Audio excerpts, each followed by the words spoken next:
RTAs have come a long way since I started vaping 2 years ago.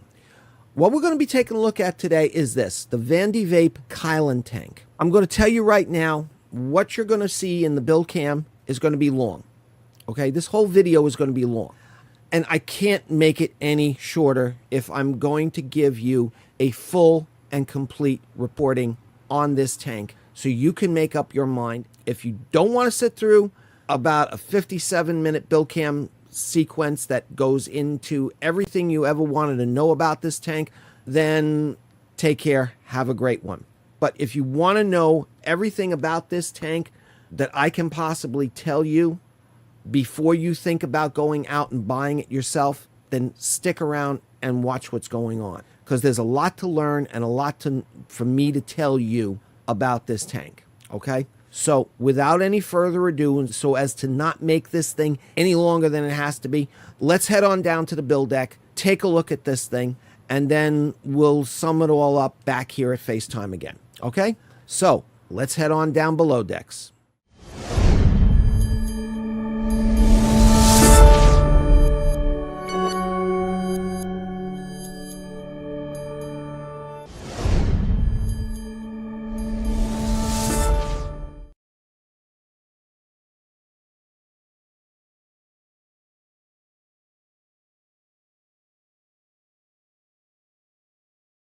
Okay, folks, here we are down on the build deck, and we're going to be taking a look at this today, the Vandy Vape Kylin RTA.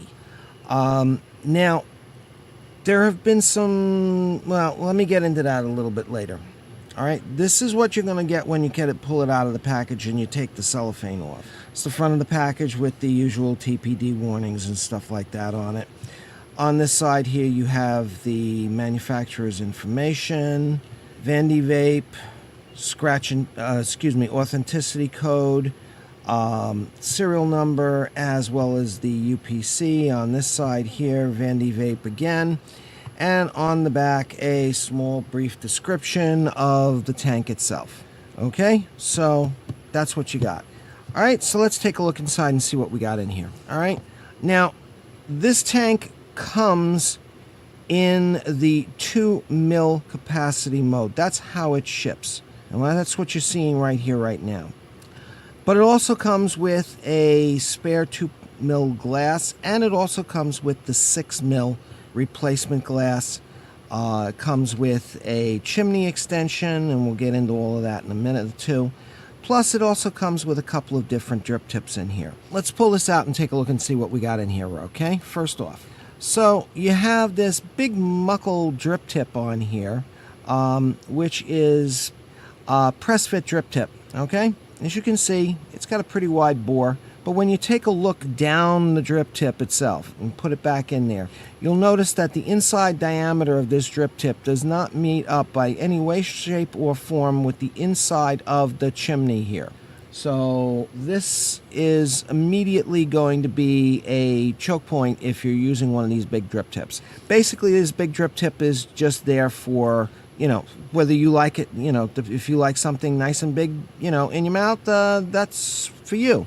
The extra drip tips that you have here also are nice big drip tips. They're also press fit, but you can also see that they don't mate up very well with that inside chimney. And when we get out the other one here, so you can see what the different sizes are. I'm not going to sit here and measure these things because we're not going to be using them. As you can see, it comes with a variety of different sizes. Really thick drip tip, thin wall drip tip, roughly about the same inside diameter, short, a little bit longer. You know, as you can see, there's quite a few different choices here that it comes with. So yeah, those are the drip tips that it comes with. I don't like any of these drip tips, but then again, I'm a picky SOB. So yeah, we're not going to be making use of these. They come with the kit, so if you're really interested in them, then, you know, knock yourself out. They're there for you to play with. Now, as I said, it comes with the 6 mil glass, which we're going to pull out here. We're going to be making use of this, and I'll explain to you why in a few minutes. Not just because it gives you 6 mils of juice, but for another reason. Okay? And we're going to be needing this chimney extension. And we'll show you what that's for in a few minutes. That goes with that. So let me take the bottom here out so we can see what comes in the bottom of this. And let me just get a little stand here, put that on. Now in the bottom here, it comes with this little goodies package. Now this goodies package has a mess of different O-rings in there, bottom glass seals, a couple of different colors that you can play with, red, light blue, orange, as well as the clear that it comes with. It comes with a Allen key for working with your grub screws. It comes with 2 extra sets of grub screws, as well as your standard black O-rings and everything else. But this is what we're going to be getting out of here. That is a 510 drip tip adapter. And believe me, it works really well. If I can get it out of here without pulling out any O-rings. There we go. Okay, so yeah, that's your spares package. Pretty standard spares package, but that 510 drip tip adapter is really nice. And well, if you like the different colors, that's up to you.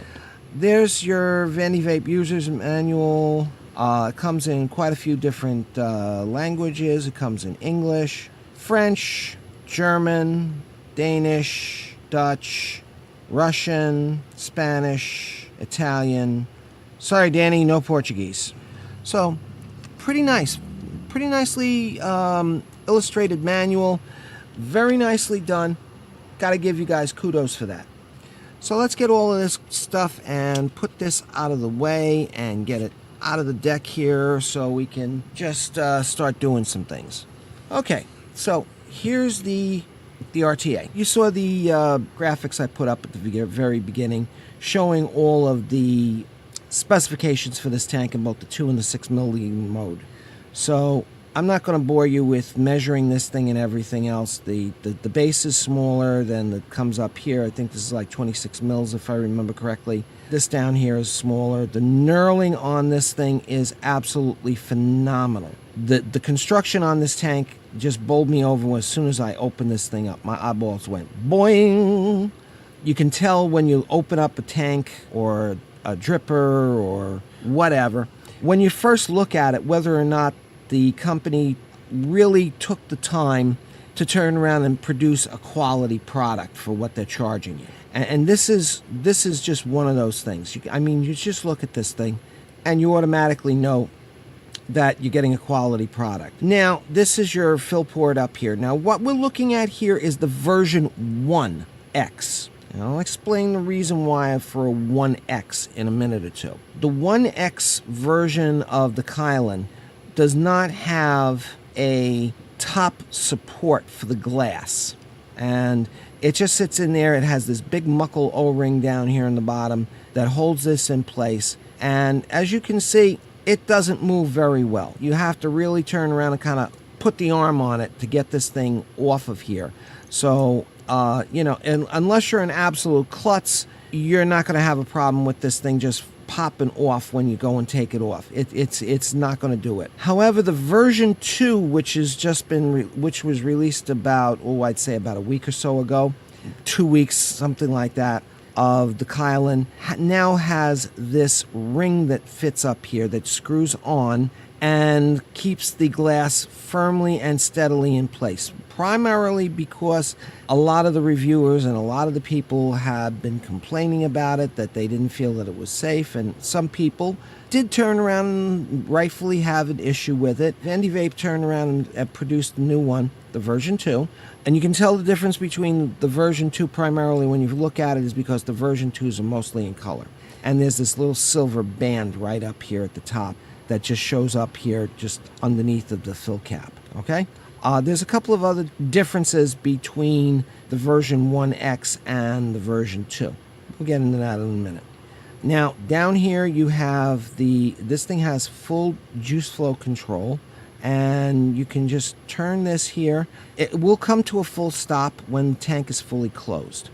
This is one of the things that I don't particularly like about this tank, is that when you open the juice flow control here, you're actually unscrewing the top part of the tank from the base of the tank. As you can see here maybe how when I just turn that a few degrees, you now have this crease here showing up between the base of the tank and the top part of the tank. That is, I don't like. And there's another thing I don't like that's in conjunction with this, is that the O-rings on this base here do not hold this tank very tightly. I'm just going to tighten that down a minute for you. Now look at how easily and freely this spins. Now this is with a dry O-ring in here. You get some VG onto this thing, and this thing is going to spin just by looking at it. Can you see here? I'm just flicking at the tank, and it's spinning. Okay, don't like that at all. Do not like that at all. And see here, I can't even adjust the airflow on this thing because it's got click stop airflow on here. So in order to adjust the airflow, if it's closed down, and if you want to open it up, you grab the top of the tank. Now, top of the tank is spinning, and the juice flow is opening up, and you have to actually grab here on the top knurling on the base, hold it in place, and do this. Now try doing that when this thing is attached to the tank, because you see here onto the top of a mod. Because as you can see here, I'm holding this airflow adjustment ring here where the mod would be. Now I can turn this thing like this, but if this is on top of a mod, not so much.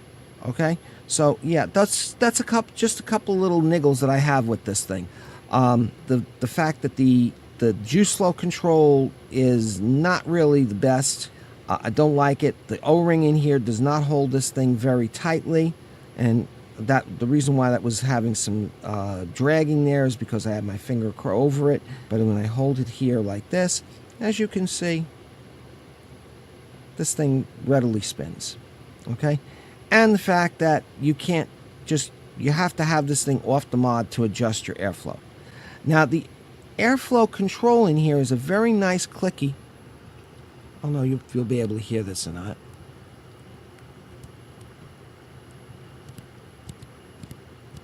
There we go. Okay, now this airflow has only a couple of click stops. Fully open, 1/3 closed, 2/3 closed, fully closed. Okay? I would like to have seen a little more granularity on this. Okay, I would have liked to have seen fully open, 3/4 of the way closed, halfway closed, 1/4 of the way closed, fully closed. Okay, that's just what I would like to see on this. Okay, because this thing is an airy little sucker. I mean, this thing is airy like you wouldn't believe. We'll get more into that in a minute. Now, underneath here at the bottom, you have a very protruding gold-plated 510 center pin. And on the bottom here, you have Kylin, serial numbers, Dobin, CE, designed and manufactured by Vandy Vape, and then signature down here. I believe that's Stephen Z. Okay, so now, what I was saying before about this thing having an issue. The issue is with this base. Now, this is the version 1. As you can see here, it just says Kylin. There was some issues reported, and I had some of these issues as well, of this thing leaking like a sieve. Now, this is the version 1 I'm talking about. You would fill this thing up, set it on, put it on your mod, leave it sit there for a couple of hours, like overnight or something like that, pick it up in the morning, and there's juice all over the place. Okay? I have been using it on my Wismac Rouleau, and there are a couple of times this tank with this base, I would wake up in the morning and there was juice just all over this mod. Which, of course, when you're trying to get yourself ready to go to work and everything else, and you have maybe an hour and a half or so before you've got to leave to, get everything together, shower, shave, and all that kind of good stuff, having to turn around and clean off a mod is not something that you want to be doing. So after a couple of times of that happening, I got to taking this thing and putting some toilet paper on one of these little tank stands, and at night before I take this off, I would take this off and put it onto the toilet paper covered stand like this, and I would wake up in the morning and there was juice all saturating the toilet paper. Not good. Now, that was about a month and a half ago. And I was kind of despairing because I really like this tank. I like the way it's put together. I like the design of it and everything else. It's a weighty little sucker too. It's not too heavy, but it's not a piece of light crap. I mean, when you hold this in your hand, you can feel that this is made from quality product. The stainless steel in here is quality. Everything about this thing screams quality. And I was very conflicted about having to turn around and give this thing a really scathing review for its leaking. I was in a chat room on the Vape Shack talking with a couple of people, and one of the other guys there, who's also a reviewer, told me that he had gotten in touch with Kylin, with Vandy Vape, and told him about the issue and that they were sending him a replacement deck. Now, I got in touch with them, and I have to say that unlike some other reviewers who have turned around and have mentioned that they've had issues with Vandy Vape, I did not have any. I gave them everything that they asked for. They asked for a picture of the bottom of the tank. They asked for a picture of the authenticity code. I needed to fill out the warranty form. Everything was done, and they got back to me within like 48 hours telling me that we will be sending you a new base for your Kylin. However, it's going to take about a week because we've run out of the bases. True to their word, about a week later, I turned around, I got a email from them telling me that they sent it out. Now, it took another week for me to get the replacement base, but I did get the replacement base, and this is the base that I got. Now, I'm going to open this up and I'm going to show you what's going on here. This is how it comes. It's an exact duplicate base of this, except for, I believe, what they had to do to take care of the issue.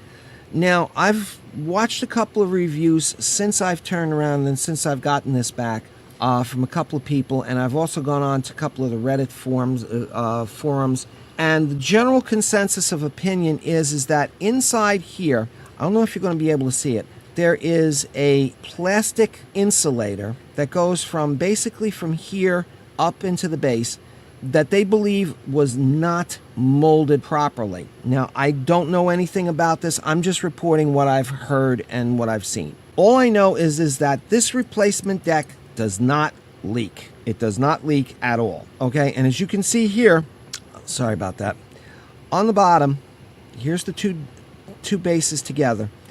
The original here just says Kylin. The replacement deck has version 1.1. If you turn around, if you hold the original deck and you grab a hold of this bottom, you can feel this thing jiggling around. Okay, seriously, I mean, you can feel this thing jiggling around. And that's with it fully closed with the airflow adapter here wide open, click stops. On the new one, it's not happening. It's not happening. Well, yeah, if you really put the arm on it, you can feel the spring in there from the ball bearing. But it's not like the original one here, like the version 1. I mean, this thing just jiggles around like crazy. So what I'm thinking is that they may very well be right in that there was an issue with this insulating pin in here. Now, it's also, you can see that this one is like a milky white in here on the original. On this one in here, this is more of a translucent plastic that's in here. I don't know for sure, but that's what I've heard. So what we're going to be doing is I am going to be now taking this V1, the v-1.0 base off of here, and I'm going to be putting that to one side, and we're going to be working with this 1.1 deck. Now, as you can see, everything about the 1.1 deck is almost identical to the 1.0 deck. Looks like there's a little bit more cotton room here. This doesn't look exactly the same. Okay, the airflow holes look pretty much the same. The pin holes here on the original one look a little bit smaller than the v-1.1, and then there's a little bit more wicking area here on the 1.1 than there is on the 1.0. So that's the two of them side by side. So we're going to take the 1.0, we're going to put that over here. And we're going to be concentrating on this 1.1, okay? So put that over there, put that over there. Now, as you can see, this has got a rather unique design to it. It's a postless deck. You can put single coil in here by running your leads across from negative here to positive here, like so, which I'm going to show you in a minute. Or you can run it dual coil. Now, they call this 3D airflow, all right? Which means that you have the airflow coming up here from underneath the coil. And if you have a dual coil in here, it's directly underneath of each one of the coils. Plus you have the airflow that comes up from the base and up to here. Now, unlike the Amit, this does not have the direction here. This just comes straight up and sends airflow straight up to the top of the chimney and then out, so, and mixing along the way. So this is something I don't like here either, okay? If you're going to have these side airflow channels here, have it so that way they are closed and they are pointing directly at the coil, so that way the airflow comes up and then gets slammed into the coil, okay? Nice idea, not exactly very well executed. The juice wells here, okay, are very, very large. If you're single coiling this thing, I would not turn around and use anything less than a 3.5 millimeter inside diameter coil. As a matter of fact, I would actually go with a 4 millimeter inside coil, kind of, sort of like this one that I have on here.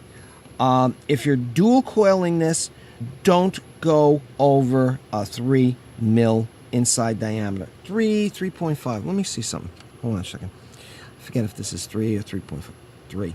Yeah, 3.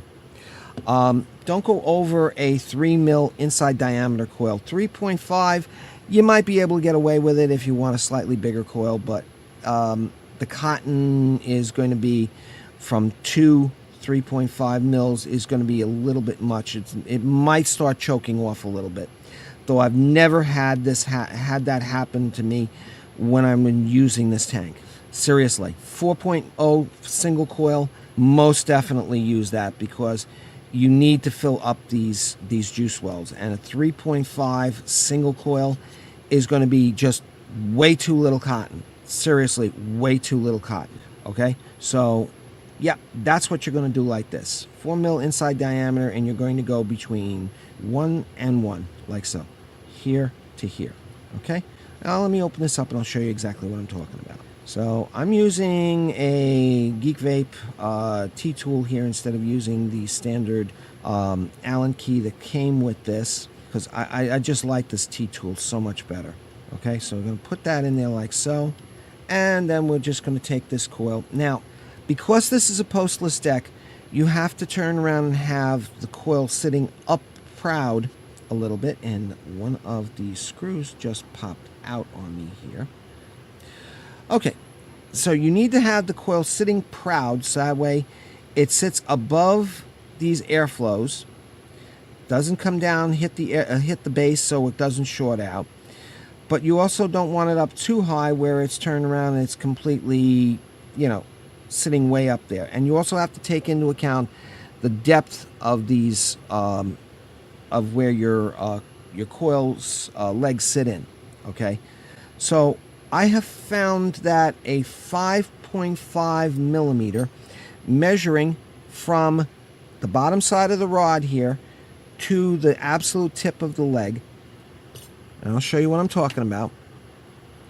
You take the measure, take your micrometer or whatever, and you put it right there against that and measure 5.5 millimeters, and that's where you cut it.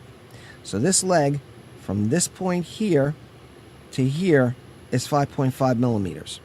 And that, I have found, is pretty much the ideal size. Because now you're just going to say to yourself, when I'm putting this in here, like, wait a minute, that's in a little bit close to that bottom of the deck. Well, I'll show you what I'm talking about here in a minute. Now, once you put these in and you tighten them into place, just want to make sure that that's down in place there. All right, and you put that in there. Now, if I were to just leave this way, it would be shorted. But you're going to be turning this slightly. You're going to be pinching your coil in So that way you have a nice compact coil, and then you're going to lift up on the coil. Now, as you lift up, that's going to tighten up your coil a little bit. And then, as you can see, when you center it, it comes up just far enough so that way it doesn't turn around and have an issue with shorting out on the bottom of the deck. Kind of, sort of like that. Okay? So, yeah.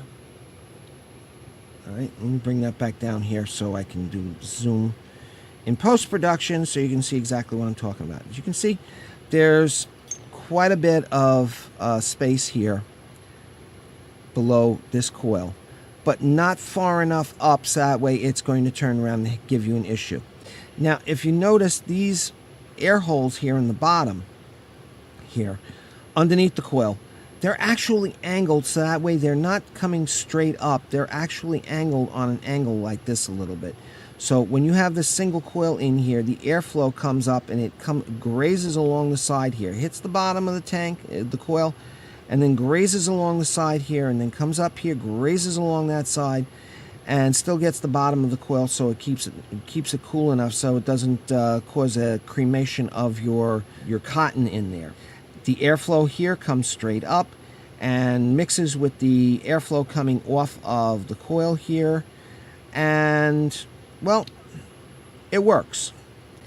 But because these things are this has got such muckly big juice wells, you need to have this large single coil just to make sure that you have enough cotton in here so you don't wind up having an issue with this thing flooding out. Because believe me, if you don't have enough cotton in these juice wells, the juice is going to come straight in here and it's going to come up and it's going to flood in here and it's going to leak all over the place. That is not an issue with this new deck. Excuse me. That was not the issue with the leaking problem with this deck, unless of course you didn't know how to wick.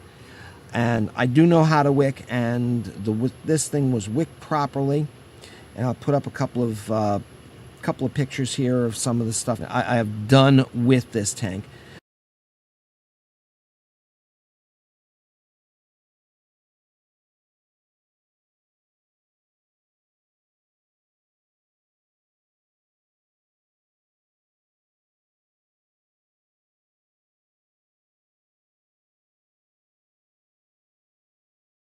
So yeah, that's how you would set up your single coil. But we're going to be doing this thing in dual coil. So what I'm going to do now is I'm just going to take out this single coil here. Now, wicking on a single coil in here is exactly the same as wicking for the dual coil, except that you're just doing one coil, okay, on the single coil. Dual coil, you're doing two coils. So the wicking issue, when I show you the wicking on these dual coils, it'll be the same for the single coil. Once again, 5.5 millimeter leg length here, measured from the bottom of the mandrel to the tip of the leg. All right, so I'm going to take one of these off, and we're just going to put that. Okay, why do I? Oh, you guys seeing this? You believe this? The coils have these coils have meshed with each other. There we go. Jesus. Can you have anything else go wrong? No, I'm not even going to ask that. No, I'm not. I take that back. God, I take that back. No, I'm not going to say anything more here. All right, so we got a 3 millimeter inside diameter coil here, and we're going to put this in, and I'm going to put this in here like so. And we're just going to pop this coil in here, and I am going to tighten this in enough here to hold that wire, that leg in place. And you can tell when the leg is biting because the first coil here isn't going to be sitting straight up. It's going to start going like so, okay? And that's when you know that you've got the tightness on there. Alright, so we're going to go on here like this. Pop that in there. Tighten this on like so. And see how that went? Started moving away, and the space between the coil here got a little bit bigger. That's when you know it's biting. So you want to push that in, turn that, and lift. Because you want to make sure that the screws are tight enough. So we're going to put that in there. Just make sure that this is tight in here again. Nice and tight. And push that so it's directly over that airflow.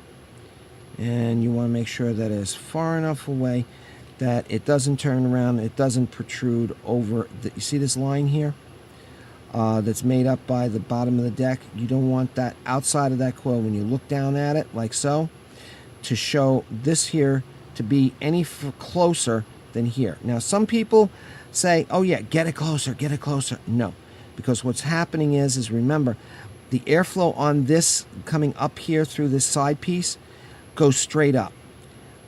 The airflow that you're going to be producing your vapor with is coming out of this bottom airflow here, directly underneath the coil. So you want to make sure that that is directly in line over the coil, because you see here, you got the 2 holes for your leg length, and those are pretty much directly centered with this air hole. So you want to make sure that that coil is covering that air hole, and that your mandrel, when you insert it, completely covers up those grub screws, kind of like that. See? Okay, so let's put that there. Let's put this other coil into place here. Get this other one in play. Now this is where it kind of can get a little bit tricky, and especially if you're using a slightly longer coil, it can get a little bit muckly here. So we got one leg in, get the second leg in. Ah, come on, I'm all thumbs today. There we go. Gotcha. All right. So I get that in there. Tighten this down like that. And there we go. That's a bit. Put that in. Push that down. Get the screw. Tighten. Pull it out. Put it back in.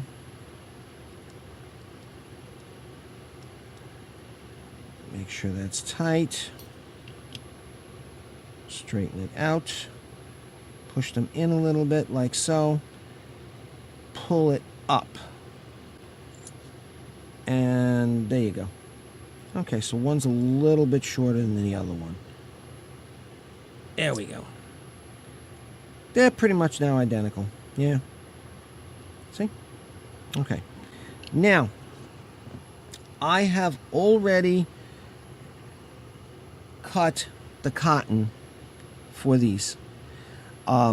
This is 2 centimeters from side to side, full length of the cotton pad from here to here, and I've already cut my little arrowheads on here. If you haven't watched any of my videos before, this is the way I cut my cotton, because once you turn around, you start pinching and twisting it, this little arrowhead makes it so much easier to actually fit the cotton through these coils. And I take and I remove the hard outer shell from this Muji cotton, and like so. Now if you're using other kind of cotton, like cotton bacon or something like that, you don't need to do that because it doesn't have it. So yeah, and then you just need to get the right amount of cotton width-wise to fill up these things. Now, I'm going to reiterate this as I do in every one of these videos where I do a build. You want to make sure that you put enough cotton in here so that way when you pull that cotton through, this coil just ever so slightly starts to move. There we go. Yeah, when you're pulling that cotton through, you want to see that coil just starting to slightly move.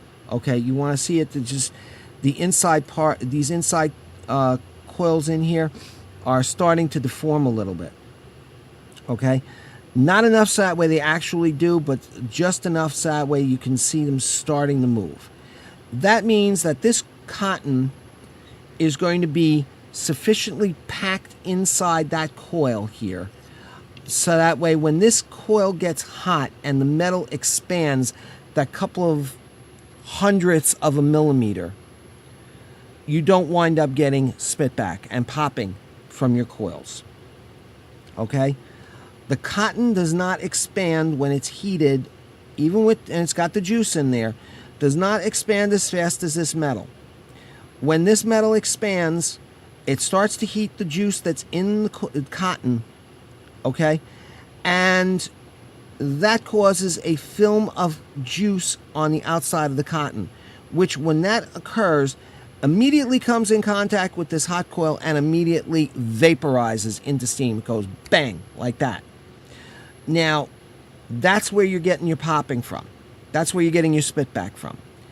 If this cotton is preloaded in here, inside the coil, to be tight,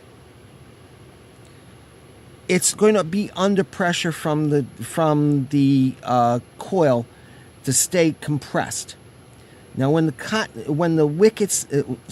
coil starts to expand, the cotton is going to expand along with it because it's already under pressure. So it will maintain, the wicking will maintain contact with the inside of this coil, and that means you will not get spitback. And don't let somebody tell you that you can't get spitback, or it's highly unlikely that you're going to get spitback with a spaced coil like I'm using here. That's BS. Serious BS. Because you can get spitback with any kind of a coil, whether it's a contact microcoil or if it's a spaced microcoil like I'm using here. Either way, you can get your spitback. Now, that just reminds me, I'm just going to put this onto my ohm meter here, just to make sure we got a good thing and see what kind of a resistance level we've got here. And 0.25 and some change. Okay, so let's do the burn. I almost forgot to do this. Blow this thing out a little bit. Oh, hello. Why is that one not coming up so properly? Yeah, well, almost forgot myself there. I was going to go and go pinching this. Pinching a hot coil. Yeah, good Joe. Yeah. That's tight.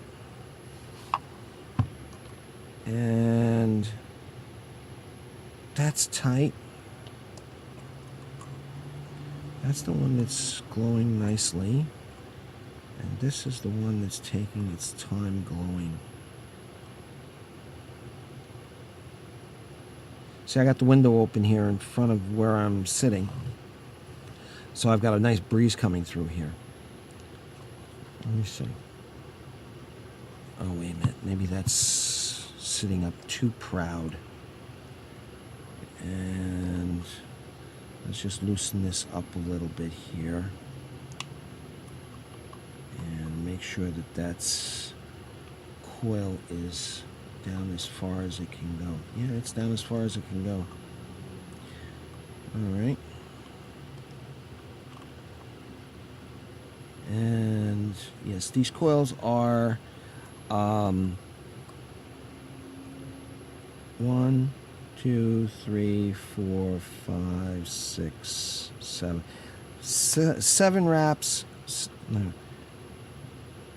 1, 2, 3, 4, 5, 6. 6 wraps, 3 millimeter inside diameter, Kenthal A1, 24 gauge wire, or 0.5 millimeter for you guys on the other side of the pond.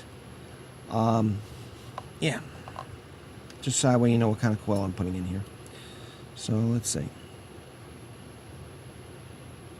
That coil is still...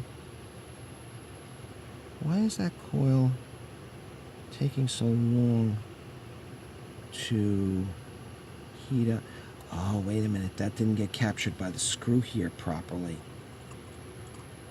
That didn't get captured by the screw properly.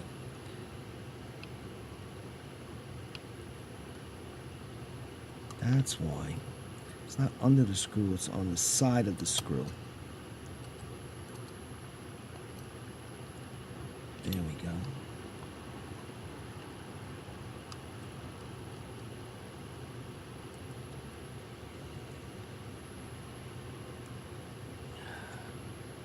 Now, is that looking good? Yeah, that's looking good. That one's looking good there. Okay. Let's see what we got. That coil is, well, it's heating up a little faster now. Still not heating up as fast as the other one, though. And that's got me a little concerned. Ow. Yeah, that's hot. Dipshit. Yeah, it can be a dip.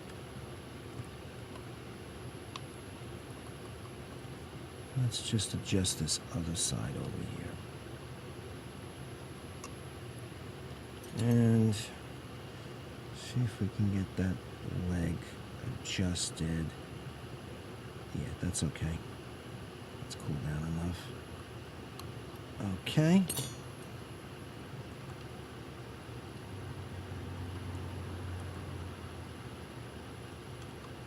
And like so.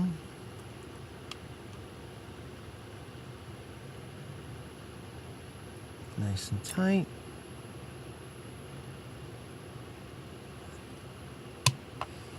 Let's see what the resistance is. 0.25.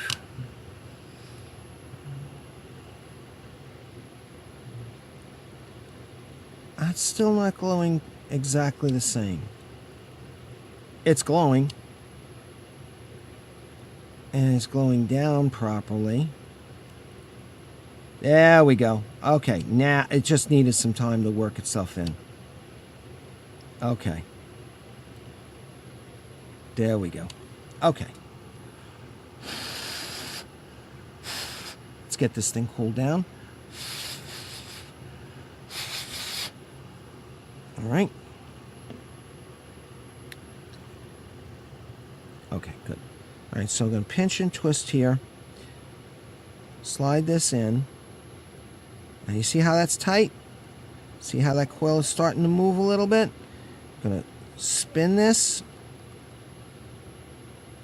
There's the coil. You see the inside of the coil there moving? That's what you want to see.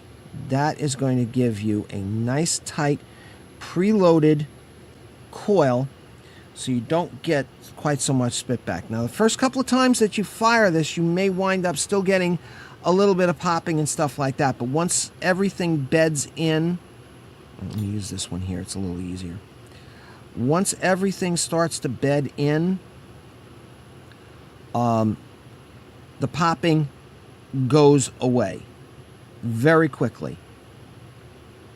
I mean, like, before you've even gone through a quarter of a tank, it just goes away.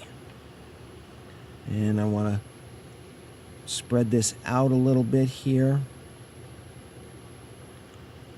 and kind of sort of reminiscent of a Scottish roll, but not quite. And we want to pinch that, get it down, pinch, hard pinch and twist on that. And fish this through.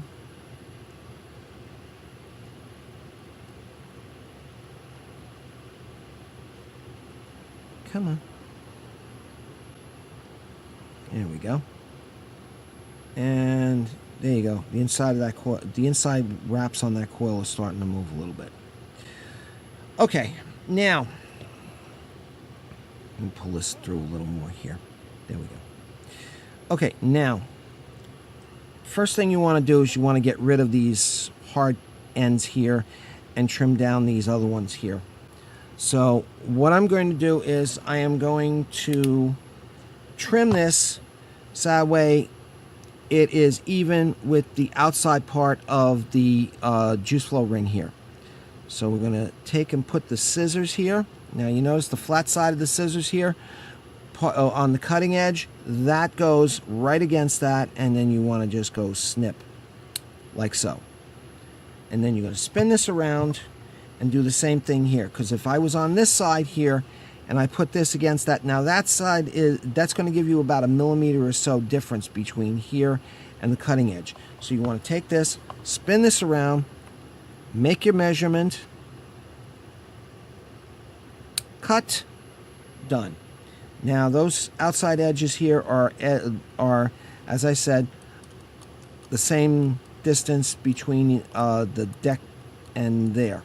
Okay, so now what you're going to do is you're going to take and separate these two coils wicks here like this, and you're going to fluff out the ends on these. All right, now if you were using a 3.5 millimeter mandrel for the inside of this coil, you would have to go and start thinning out this wick. I'll show you what thinning it out means in a minute. So you're going to take this and separate these two like so, and going to fluff out these ends. This is a very important thing.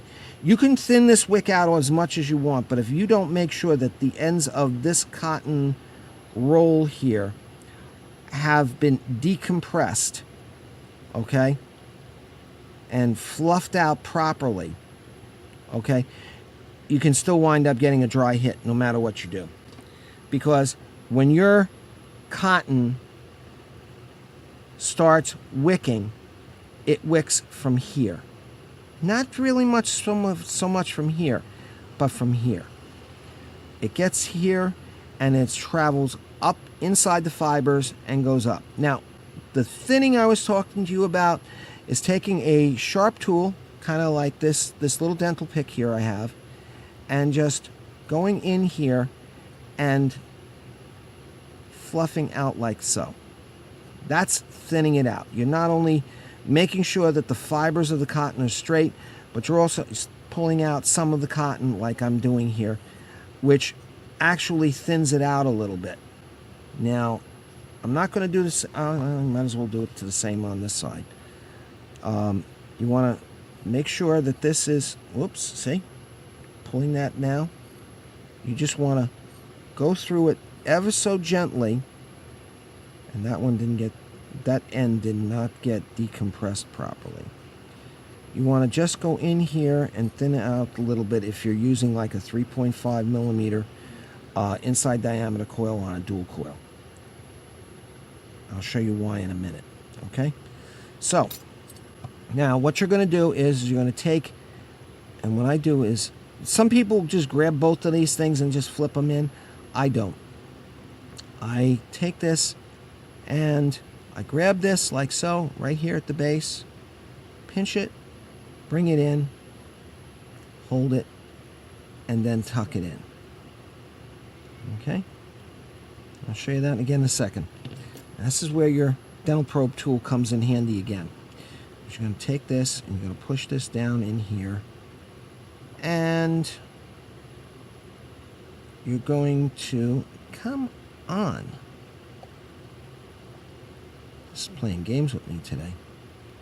And you're going to just push this down into place here like so.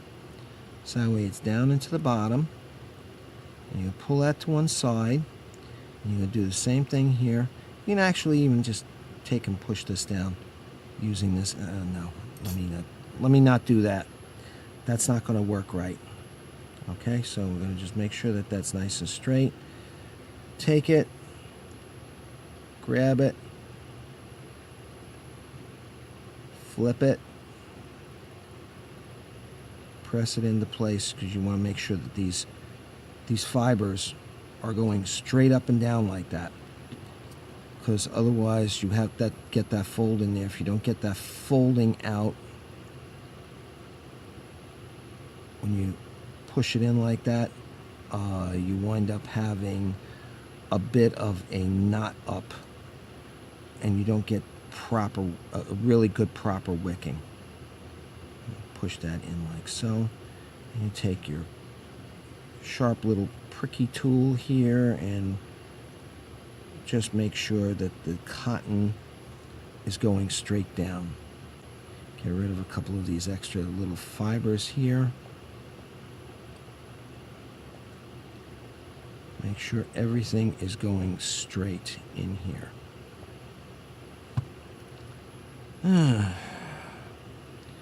Being a pain in the butt this morning, aren't we? Here we go. Okay.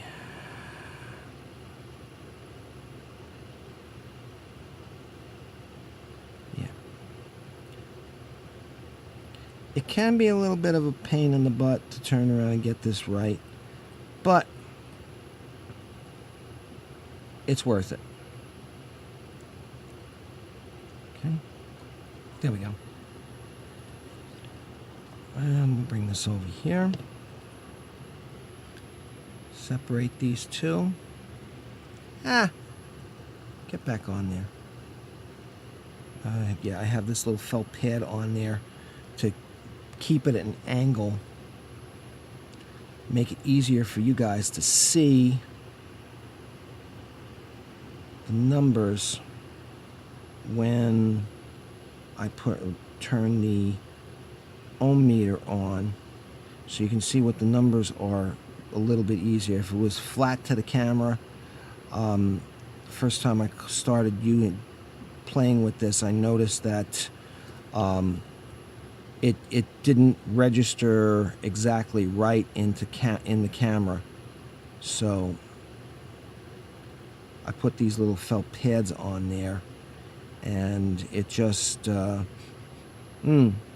we got a dead skunk around here or somebody's smoking some weed outside in the park. Yeah. And I don't think it's a skunk.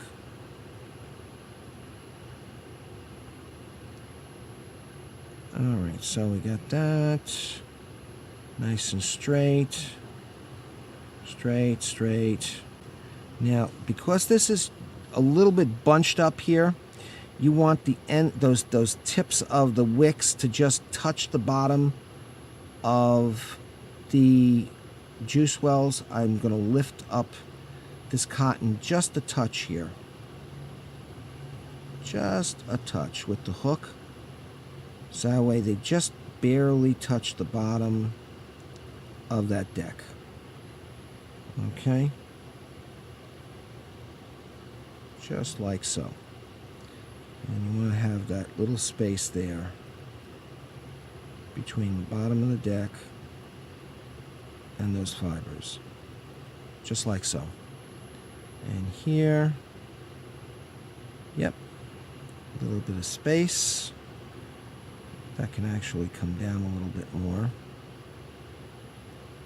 Yeah, I know it sounds, I'm fiddling around with this, but this is one of the reasons why I very rarely get flooding on my decks, and one of the reasons why I don't get dry hits, because I take the time when I'm doing my wicking. It's not just wham bam thank you ma'am. I take my time. This is the most important part. You can slap together a coil, you can install a coil really quickly, but the wicking, that's where you've got to take your time. Let me shut that off, so that way I don't turn around and cremate this cotton accidentally. And let me grab some of my juice here. This is blackberry and blueberry vanilla bean gelato. This is one of my own juices that I make. I very rarely use commercially made juices. Now, when you take your juice, you take it, put a little bit in here, and just put it into this and see how fast it wicks in. Ooh, look at that. That's soaking in real quick. That's good. That's going to be no issues at all. Let me just paint this on top here like this, so you get that all nice and soaked in. And over the coil top here, so that soaks in. Same there, a little more. And put a little juice here in this little juice inlet. Oh, look at that suck in. That thing is sucking in like crazy. Alright, so I'm going to put some more here. And that's soaking in nicely. Now, here I noticed I have a little bit of an issue here. One of the things you want to do is you want to make sure that this cotton fans out like so. So that way it stops airflow coming in from these corners. See how this one here is working right? This one here is not exactly fanned out enough. There we go. That makes sure that the air coming up here from the base of the coil, the air inlet underneath the coil, comes up and goes around that thing. It doesn't go anywhere else. It just goes right around those coils. And some of this airflow, when it does come straight up like this, it's going to, when it hits the outside of the restriction here, some of it is going to expand a little bit, kind of like this, like water coming out of a fire hose. Some of it is going to expand, and some of it is going to brush alongside the sides of these coils. So you want to keep that airflow going, directing right around those coils until it gets to the top of the coil, and then it can do whatever it wants to do. Okay, so we got that there. Let's see if we got vapors. Yeah, we got vapors. Let's put a little more juice on there. Oh yeah, we got plenty of vapors here. Ooh, that smells so nice. Okay. Now, what I didn't show you before, and I should have, before we started getting into the deck thing, take this off, pop this off, put your chimney extension, the screws here, going into the bell housing, like so. Screw that into place and screw that down nice and tight. And you want that O-ring that's there, that black O-ring, to compress a little bit, because if it doesn't, you're going to get juice migrating through there. That's always a possibility. I have not had it happen to me, but that's because I make sure that I put the arm down on it. Take the 6 mil glass, pop that on there nice in place. Just take this, slide this on like so, and make sure that you see gold here. Now that's your juice flow controls. You got one here, you got one here. You want to see that gold deck, that gold bill deck in those holes, because otherwise you're going to see the dark wicking like that. See them there? That means that the juice flow control is open. You can also see, because there's a black, the separation between the tank portion and the base. So you want to make sure that that shows the gold there. Okay? So I'm going to put that there, and I'm going to fill this baby up.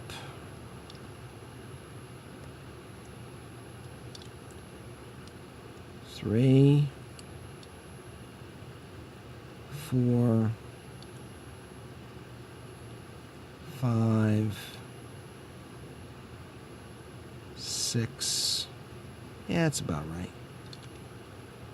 I'm going to put it too full. You want to have a little bit of space. I basically put it when I fill it up so that way it comes up to just the bottom of the knurling that's on this chimney extension. And we'll put this into place here like so. That gives you a little bit of room for air, for the air pocket to form when you first open this up and it starts pulling on juice in there. And we put the 510 drip tip adapter in there like so. And I'm going to get one of my 510 drip tips and pop that in there like so. And let's open this up. Oop, here we go. We got a bubble forming. And then probably not going to see too much bubble on this because I did kind of fill those wicks up pretty good. So it's probably not. Oh, yep, we got a bubble forming there. Yep, got a bubble forming. And there we go. So, yep. All right, let's head on back up to FaceTime and we'll talk about this some more and give you my final thoughts and you can get the heck out of here. All right, see you all topside. Okay, glad to see everybody made it topside. Let's get down to discussing my feelings on this tank. Now, as you remember, I stated in the bill cam footage, I was very conflicted with this tank. The leaky juice flow control, well, actually it wasn't even the juice flow control. The juice flow control was fine. The whole damn thing was leaky. The whole base was leaky. That really conflicted me. But it was taken care of quite nicely by the folks at Vandy Vape. The young lady that I was dealing with, I offhand, I forget her name right now, was very, very helpful. Their customer service people were absolutely fantastic. They were forthright with me right from the get-go. I told them the issue. They said to send them photographs of the authenticity sticker. Obviously, they don't want to go sending out a deck to somebody who has a clone of one of their products. I can understand that. They needed some other information. They needed to see the bottom of the tank so they could get the serial number off of it and the batch number and all that other good stuff that's encoded in that big long serial number that's on there. So that way they can turn around and check to see what's going on with it and try and figure out exactly what the heck is happening. I can understand this, but I have no issue with that. That they need that information in order to fix the issue. Even when they told me that, well, we ran out of extra tank bases. It's going to be about a week before we can get stuff in. No problem. No problem at all. They told me it was going to be about a week. It was a week. They told me that it was being mailed out. They sent me the tracking information. I tracked it all the way from China to my door. And it took about a week. So there was about a 2.5 week bump back on me doing this review. And then, of course, life, job, being tired, coming home from work, you know, the usual variances of life, etc. Okay, I know I'm carrying on here, but I just want to let you know that I did try and make this as short as possible. And I'm sure you don't want to hear all this garbage, so I'm just going to basically cut to the chase now, okay? As to the tank, once I got the new deck, this thing started working absolutely fine. Not one drop of juice anywhere. Perfectly fine. I believe that they did have an issue with that insulator, as I said in the bill cam video, but they've managed to fix it. Now, quality control is a good thing. It's always a good thing when you're dealing with a manufactured product. However, when you're dealing with fluids such as what we're dealing with here, fluids will have a way of finding their way around seals and stuff like that. If a product such as this, which is a very precision made product, is not made to exacting standards, probably down to about 1,000th of a millimeter. That juice is going to find its way around. And I'm sorry, you can have O-rings coming out the wazoo on the damn thing, and it's still going to leak if it's not done right. Industrial tolerances can go haywire for any number of reasons. It could be the mixture of plastic. It could be the mold itself was not made properly. The casting was, the plastic that was used in the casting might not have been too hot enough, or it could have even been too hot. There's a lot of variation when you're making products such as this. They took care of the issue. It's no longer an issue. I understand from people who have bought the version 2, which is basically looks exactly like this, except that it's mostly in color. They do have a stainless steel one in the version 2, but mostly their color. That's how you can tell the version 2s. The version 1s are going to be black, and they're going to be silver, and they're going to have, as I showed you in the video, it's going to have v-1.x on it, and this is one of the 1.x's.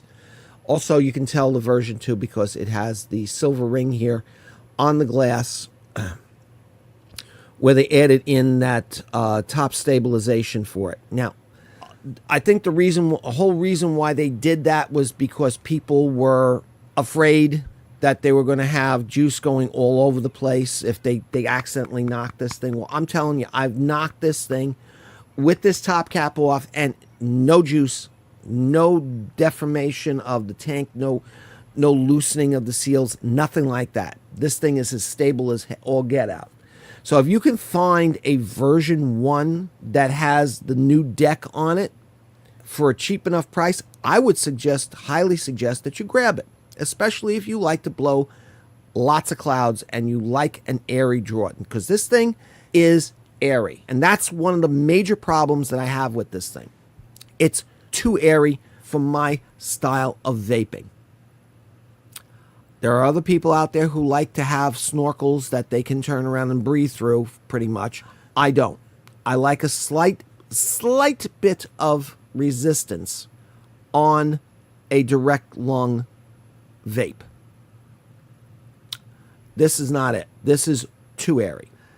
Now, when you take that into account, plus the design of the juice flow control that's on here, where the entire tank basically, from where the knurling here is to where the airflow control is, separates from the base to give you your juice flow control.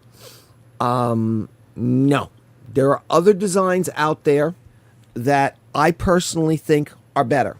There is another design out there, and I will be getting to this particular tank that I'm going to be referring to probably in my next video, because that's the next one that's up. So you'll see what I'm talking about. Where there is a ring here that is press fit. It has seals on there so it won't leak. The tank mates onto that, and you can spin this thing, spin the tank and this ring from now until doomsday, and you won't be separating the tank from that ring, and it will remain sealed. But yet you will still have juice flow control, okay? You can see there, as I turn this, that little line right there. Now, as I close this down, the line disappears. As I open it up, you can see that line getting bigger. That's because this whole tank portion here is separating from the base.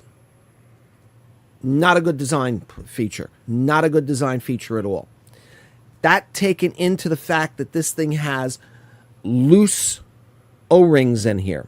In other words, the O-rings are not sufficiently large enough. I would like to see those O-rings being just a tad bit thicker. They don't have to be bigger this way, but thicker this way, where they stand off from the deck just a little bit. Because I've had this thing spin almost to the point where the top came off a couple of times on me. When you turn around and when you have a juice flow control that basically causes the tank to separate from the base, and you have loose O-rings, which are the only thing that's there that's keeping the thing from spinning out of control and having juice all over the place, which would be a major catastrophe. Those O-rings become very important. Another thing that works in with this is the design of the airflow control. This airflow control, while I normally like click stop airflows, I like a little bit more granularity on the click stops. I like a positive stop where it's going to be there and it's not going to change. I like that. But I don't like it where it's one fully open, 1/3 closed, 2/3 closed, fully closed. That is not right, at least for this child. This being an airy designed tank in the first place, having that large amount of airflow restriction each and every time, no. Also the fact that this glass overhangs this airflow control, which means that you have a really hard time getting your paw in there to turn around and move it. Yes, well, you see, as when I'm opening it, it's fine. But when I go to close it, because of the click stops, the whole tank starts to come off of the mod. I have to basically close this down and then try and make the adjustments here like this. And it's a little bit of a pain. With this kind of a design where you have the AFC being smaller in diameter than the glass and having not that much room there, this should have been a vernier. In other words, a continuous opening and closing. Hard stops at the beginning and at the end of the open and close, yes, most definitely. But having click stops in here, no.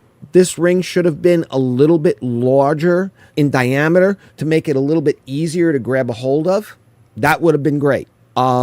If you're going to do click stops on this thing, granularity. 1/5 closed, 2/5, 3/5, 4/5 fully closed. Even quarters would have been good. But 1/3 open, 1/3, 2/3 open, no. When you put all of these things together, the O-rings, the design of the AFC, the fact that the glass overhangs the AFC ring and the ring is not large enough to be able to get your paws on it. My hands are not that big. You got some of these guys out there like Dean and a couple of other guys that got big mucking paws. They're not going to be able to grab this thing very easily. No, they're not going to be able to do it. Okay? Loose O-rings that are on here, the way the tank, the way the juice flow control is designed on this thing, because of those things, I cannot give this thing a full thumbs up. Well, I want to give it 2 thumbs up, but I can't. The most I can do is give this thing a neutral. Thumbs up, thumbs down. Because of these facts, there are going to be people out there who like this tank.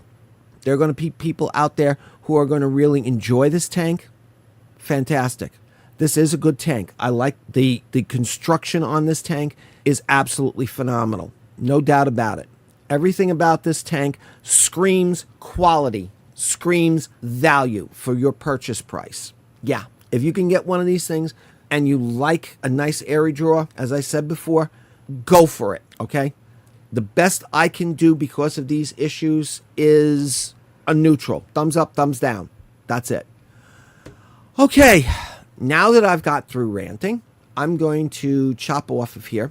And I am going to wish you all a very good week ahead. Take care. God bless. May the road rise to meet you. May the wind be ever at your back. May the Lord hold you in the hollow of his hand. And may you be in heaven a half an hour before the devil knows you're dead. Take care. Best of luck. Bye for now.